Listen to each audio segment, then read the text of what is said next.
December 7, 1941. The Pacific sky burns above Pearl Harbor. Columns of black smoke claw toward the heavens as the battleship Arizona splits open like a tin can under the hammer of Japanese bombs. The Pacific Fleet lies crippled, and in Washington shock turns to silence. Across the Atlantic, Hermann Göring, the proud architect of the Luftwaffe, leans back in his chair in Berlin, a cigar glowing in his hand. He laughs. The Americans, he declares, are a nation of businessmen, not warriors. When US planners announce a new war goal, to build 50,000 airplanes in a single year, Göring smirks and waves it off. Let them dream, he says. Germany will have conquered Europe long before they can build 1/10 of that.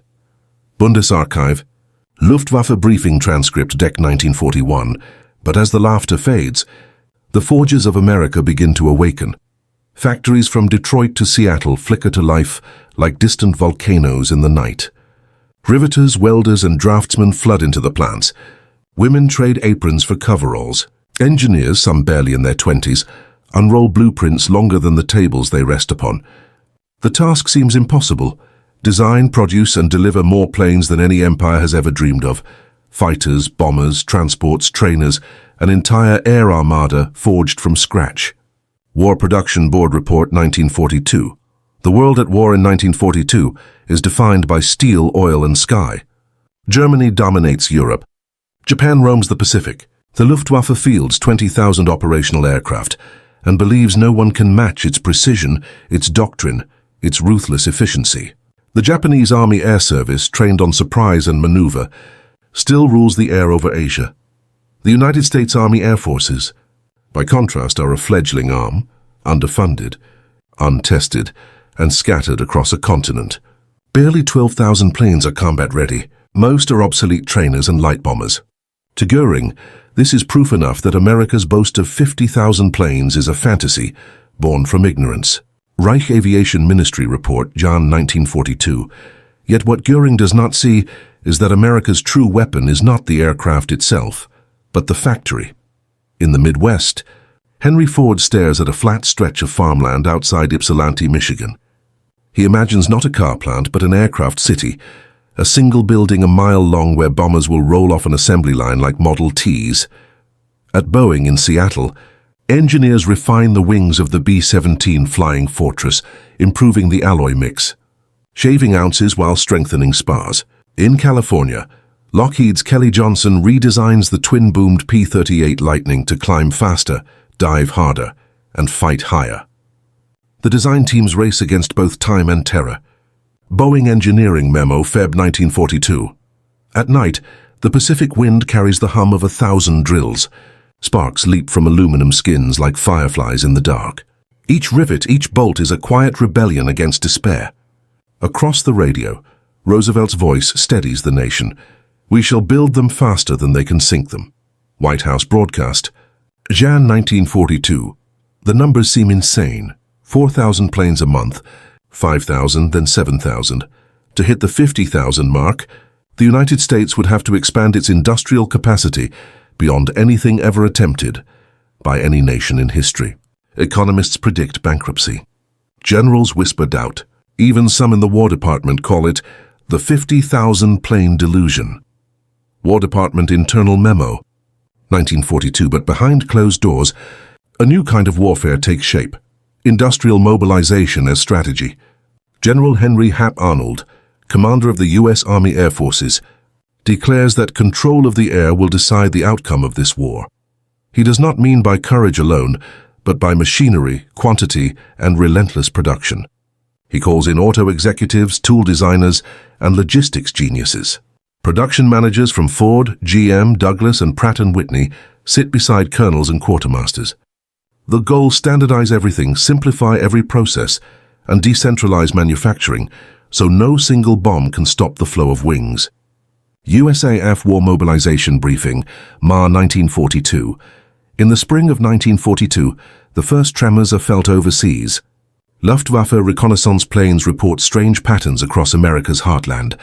Endless rows of hangars, runways appearing in Kansas wheat fields, trains loaded with wings and fuselages crossing the Rockies. By summer, the production graphs curve upward like rocket trails. Aircraft output, 2,500 in March, 4,000 in June, 6,500 by August. War Production Board Output Chart, 1942. Inside a vast hangar in Willow Run, rows of women in bandanas line the bomber fuselages. They rivet in rhythm. Bang, pause, bang, like an industrial heartbeat echoing across the continent. Rosie the Riveter, the newspapers call her. By year's end, 500,000 women will serve in war industries, each one contributing to the aviation miracle Göring swore could never happen. Office of War Information Report, 1943. The Luftwaffe's pilots begin to sense the change. Over Tunisia and Sicily, German fighters encounter wave after wave of American aircraft, more than intelligence had believed possible. The skies that once belonged to the Eagle of the Reich now shimmer with silver stars. We shoot them down, one German ace writes, but more come the next day. Where do they find so many? Luftwaffe Pilot Diary, April 1943. The answer lies in a simple truth. America is not just producing planes, it is producing the means to produce. New machine tools, new alloys, new mass production techniques flow from laboratories to assembly lines in weeks, not years. Entire factories are built faster than German bombers can reach the front. Logistics becomes an art form. Every rivet is traced, every crate labeled, every schedule met. National Defense Research Committee Memo, 1943. Meanwhile, Göring's empire of steel begins to choke. Bombing raids, fuel shortages, and raw material scarcity strangle the Luftwaffe's once formidable industry. In 1942, Germany produces 15,000 aircraft. In 1943, 25,000, impressive but not enough.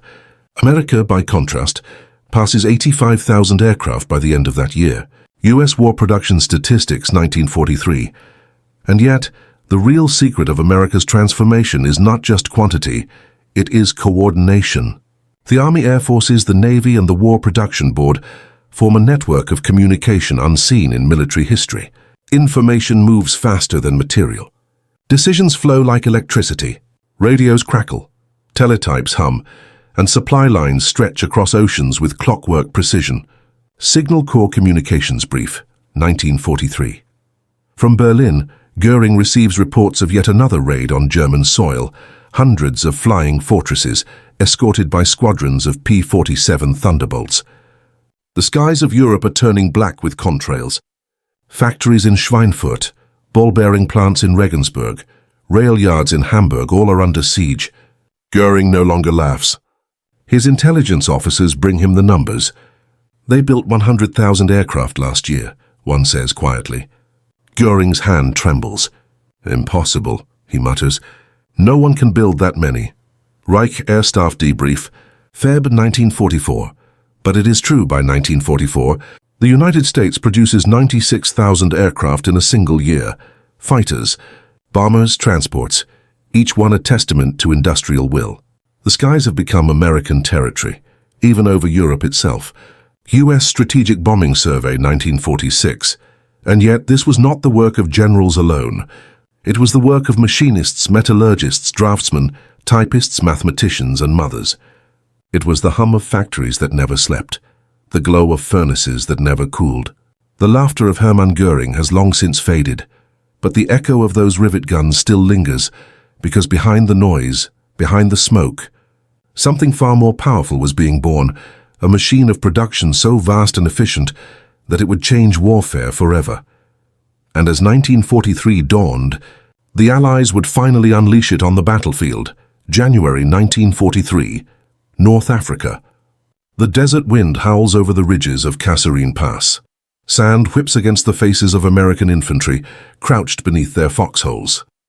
Overhead, a formation of Messerschmitt Bf-109s streaks low across the valley, their engines shrieking like angry hornets.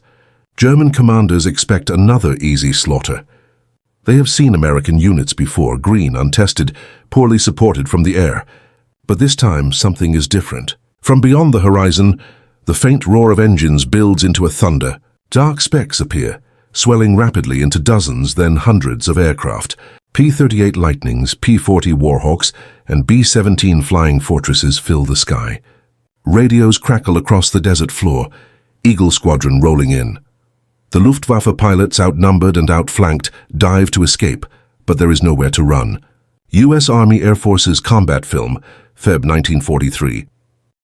What Goering once mocked as American fantasy has materialized into the most formidable air arm in human history. But it did not happen by luck.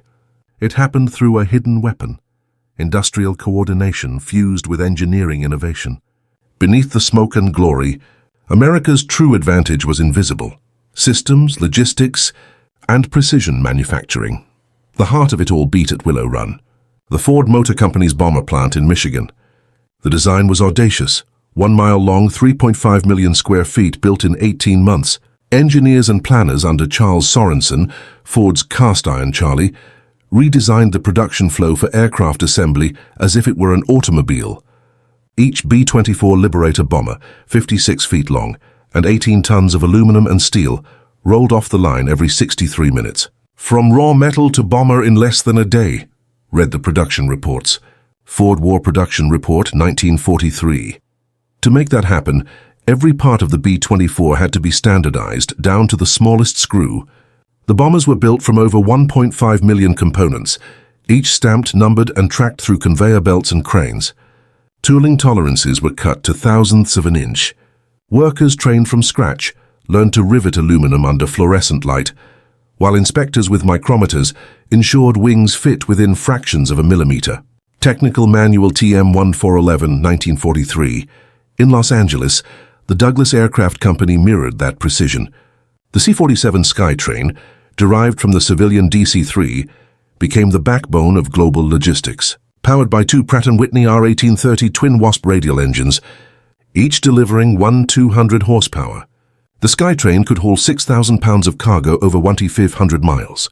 Its reliability came from thousands of factory floor innovations: magnesium alloy castings, improved carburetors, and self-sealing fuel lines. Douglas Engineering Bulletin, 1943. In the Pacific, these cargo aircraft would prove as decisive as any gun or bomb, flying the hump over the Himalayas to feed Chinese resistance and ferry supplies to front lines otherwise unreachable. "Every gallon of fuel, every bullet we fire, rides on the wings of those Skytrains," wrote a U.S. pilot in 1943. Air Transport Command Report, July 1943. The Luftwaffe had not prepared for this.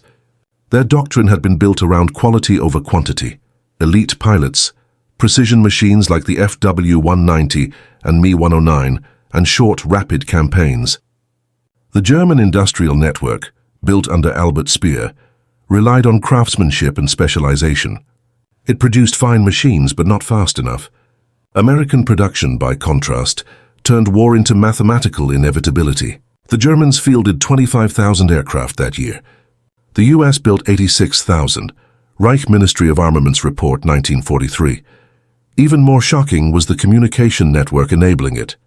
The Signal Corps, with help from Bell Labs and General Electric, implemented nationwide coordination through teletype networks and frequency-hopping radios. Production orders could be transmitted from Washington to Wichita in minutes. Assembly delays in California could be corrected the same day from a desk in Detroit. Signal Corps Technical Bulletin, 1943. And behind every new aircraft lay a revolution in engineering science.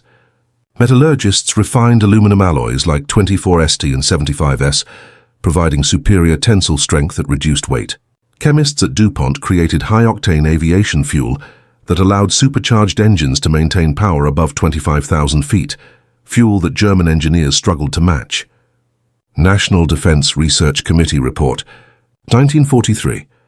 Pratt & Whitney perfected the R2800 Double Wasp, 18 cylinders, 2,000 horsepower, 2,800 revolutions per minute, capable of propelling the P-47 Thunderbolt through the thin air of 30,000 feet while shrugging off damage that would destroy most fighters. Technical Order Number 0165BC2, 1943. By mid-1943, these advancements converged on one defining moment: the Battle of Regensburg-Schweinfurt. August 17, 1943, at dawn, 376 B-17 flying fortresses of the 8th Air Force thundered off English runways. Their mission: cripple the German ball-bearing industry, the precision heart of every tank, fighter and gun in the Reich. Each aircraft carried nearly 5 tons of bombs, flying without fighter escort deep into Bavaria. 8th Air Force Mission Report, Aug 1943. The German radar stations near the North Sea detected them early. Over 300 Luftwaffe fighters scrambled to intercept. What followed was one of the fiercest aerial battles of the war. B-17s flew in tight combat boxes, each fortress bristling with 13 50 caliber Browning M2 machine guns. Streams of tracer fire laced the sky. "We could walk across the bullets," one crewman recalled. U.S. Army Air Force's Oral History, 1946. But the Luftwaffe had underestimated two things: American endurance and American replacement. For every bomber lost, two more were already in assembly back home. Even as the Regensburg raid cost 60 aircraft and 600 airmen, production replaced them within days. Goering's staff calculated with disbelief that U.S. industry could replenish a month's attrition in less than a week. Reich Air Defense Analysis, Sept. 1943. Still, the toll was immense. Over Regensburg, smoke trails and falling wrecks scarred the Bavarian sky. German townsfolk watched as the fortress formations pressed on, despite being shredded.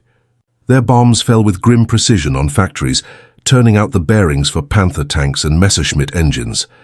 Ball bearing output reduced by 34%, read the post-raid intelligence summaries. U.S. Strategic Bombing Survey, 1946. The next morning at a Luftwaffe field headquarters outside Munich, surviving German pilots gathered in silence. They had destroyed dozens of bombers, but new waves were already forming across the channel. A colonel slammed his fist on the table. "It is endless," he said. "We kill one and two are born." Luftwaffe Debrief, Aug. 1943. This industrial depth reshaped the battlefield psychology. American pilots fought knowing they would not be abandoned. Parts, fuel, reinforcements would come. German pilots, once the elite of Europe, began to feel hunted, stretched thin by an enemy whose supply seemed infinite. Each sortie meant dwindling fuel, shorter lifespans, fewer replacements. U.S. Army Psychological Warfare Division Report, 1944. By late 1943, the Allies had achieved what once seemed unthinkable: strategic air dominance. From the deserts of North Africa to the skies of the Channel, American aircraft darkened the horizons. The Luftwaffe, once feared as the war's supreme force, was bleeding to death. Its factories burned. Its fuel reserves dwindled. Its pilots died faster than they could be trained. And behind the American triumph was not arrogance, but engineering. Back home, factory floors thundered with the rhythm of productivity. Conveyor belts clanked, pistons roared, and drafting rooms glowed under fluorescent lamps. In Buffalo, women tested 50 caliber barrels for vibration tolerance. In Connecticut, machinists at Pratt & Whitney adjusted crankshafts under microscopes. In Seattle, engineers redesigned the B-29 Superfortress, pressurized. 4 engines, 141-foot wingspan, capable of flying 3,000 miles with 20,000 pounds of bombs. Boeing Technical Order, number 0120E1, 1944. It was no longer about matching Germany's quality or Japan's daring. It was about outbuilding them to extinction. The secret Goering never understood was this: America had transformed its economy into a war organism, each artery pumping aluminum, steel, and fuel into the global bloodstream of freedom. The men who flew the planes and the women who built them were two halves of the same weapon. By 1944, the tide was irreversible. And while the Luftwaffe still struck, still bled its enemies in the sky, a new shadow was forming on the horizon. The fleets of bombers and transports preparing to carry the war to Hitler's very doorstep. Soon, those same factories would forge the machines that would open the gates of Europe itself. Spring, 1944, England is no longer quiet. Across its green fields, the night vibrates with the thunder of engines. B-17s, B-24s, and C-47s line the runways like steel giants waiting for dawn. Inside their cockpits, young men, farmers, factory hands, college boys wait in silence. They know what comes next. Operation Overlord, D-Day, the largest airborne and amphibious invasion in human history. But what few of them realize is that this moment, this thunderous convergence of men and metal, is the direct result of a promise once mocked by Hermann Goering: America's vow to build 50,000 planes a year. That promise had not only been fulfilled, it had been shattered beyond imagination. By now, the United States has produced more than 100,000 aircraft in 12 months. U.S. War Production Board Statistical Summary, 1944. The impact is visible in every theater. In the Pacific, swarms of F-6F Hellcats prowl the skies over Saipan and the Philippine Sea, annihilating Japanese formations with kill ratios as high as 19-1. U.S. Navy After-Action Report, June 1944. In Europe, flying fortresses pour through the clouds over Berlin like a mechanical storm, escorted by P-51 Mustangs with silver wings glinting in the sun. The Luftwaffe's pilots, once the pride of the Reich, now fly knowing the odds are hopeless. By 1944, the Luftwaffe has lost more than 56% of its trained air crews. Fuel reserves have collapsed to less than 10% of operational needs. Reich Air Staff Report, OCIT 1944. For every German plane that takes off, 5 American machines already fill the sky. Yet behind every sortie lies an invisible miracle of logistics and maintenance. American engineering officers understood that victory in the air demanded not just machines but endurance. In England alone, over 250,000 mechanics, armourers, and radio technicians labour day and night under canvas hangars, repairing bullet-riddled fortresses and changing out engines in hours. 8th Air Force Maintenance Report, May 1944. Every airfield becomes a living organism, fuel lines running like arteries, oil drums stacked like organs, floodlights pulsing through mist. These ground crews, mostly forgotten in the glory of aces, keep the fleet alive, turning devastation into routine. "We patch wings with sheet metal and hope," one mechanic wrote home. "Then they fly again tomorrow." U.S. Army Air Force's Letter Archive, 1944. The psychological effect on the enemy is devastating. Luftwaffe interceptors that once hunted in disciplined swarms now launch in scattered desperation. Allied radio intercepts record German pilots pleading for fuel, for reinforcements that never come. British Y-Service Intercept Log, April 1944. The Reich's morale begins to collapse not only from defeat, but from disbelief. "They build faster than we can destroy," noted one captured German officer. "It is like fighting the tide." U.S. Interrogation Transcript, AUG 1944. Meanwhile, in the heart of America, the same rhythm continues. The clang of presses in Detroit, the hiss of welders in Seattle, the hum of conveyor belts in Buffalo. The miracle of production has become ordinary life. In Kansas, farmers lend their sons to the airfields. In California, entire towns shift their clocks around the night shift at Lockheed. The factories are no longer just workplaces. They are arsenals of democracy, breathing, sweating, singing to the rhythm of rivet guns and rolling cranes. Office of War Information Photo Archive, 1944. As D-Day unfolds on June 6, 1944, those arsenals speak. Over 13,000 aircraft filled the sky. Fighters, bombers, gliders, transports, all synchronized by radio, map, and timing. The German defenders, stunned, watched the horizon turn to metal. It was as though the sky itself had been manufactured, one Wehrmacht sergeant later recalled. Post-war testimony, 1946. From midnight to noon, the air above Normandy belongs entirely to the Allies. German armor attempting to move toward the beaches is annihilated by P-47 Thunderbolts firing rockets and 50 caliber shells from just a few hundred feet above the hedgerows. After-action report, 9th Tactical Air Force, June 1944. It is not just victory, it is industrial omnipresence. America has learned to wage war not by battlefield brilliance, but by sustained dominance. Every aspect of this system, the aircraft, the fuel, the maintenance, the radar coordination, depends on engineering genius quietly forged years before. Bell Labs' advances in frequency modulation make Allied air communication nearly immune to interference. Bell System Technical Journal, 1943. General Electric's turbo superchargers let bombers climb higher and faster than German guns can reach. In Dayton, Ohio, scientists at Wright field perfect radar-guided bombing computers. And every bolt, every spark plug, carries the fingerprints of machinists who learned their craft not in academies, but on the factory floor. Army Air Force's Engineering Division Report, 1944. As the Reich collapses, Allied intelligence begins interrogating German officers. The findings are clear. The Luftwaffe's defeat was not a failure of courage, it was a failure of capacity. "They never ran out of planes," admitted one staff officer. "We ran out of time." U.S. Strategic Bombing Survey, 1946. For the first time in history, a nation's industrial base had become its decisive weapon. Where Napoleon once sought to outmaneuver, where Caesar once sought to outmarch, the new art of war was to outbuild. By 1945, American production peaks at a scale no civilization had ever achieved. 300,000 aircraft built in 4 years. Factories such as Willow Run, Douglas El Segundo and Boeing Plant 2 run 24 hours a day. The United States produces not only fighters and bombers, but training planes, cargo gliders, and reconnaissance craft. The Pacific skies fill with B-29 superfortresses, the most advanced bombers ever made. Pressurized, radar-equipped, able to fly above 30,000 feet for 3,500 miles. They will soon carry a weapon that ends the war entirely. Boeing Engineering Division Technical Summary 1945. The human cost, though, is staggering. Behind every 10,000 plane milestone lie thousands of lives. Mechanics crushed under engines, welders burned by molten aluminum, air crews lost to flak and weather. The war's price is not only paid in blood on the battlefield, but in sweat and steel at home. Yet the workers keep building, knowing that every aircraft is a promise.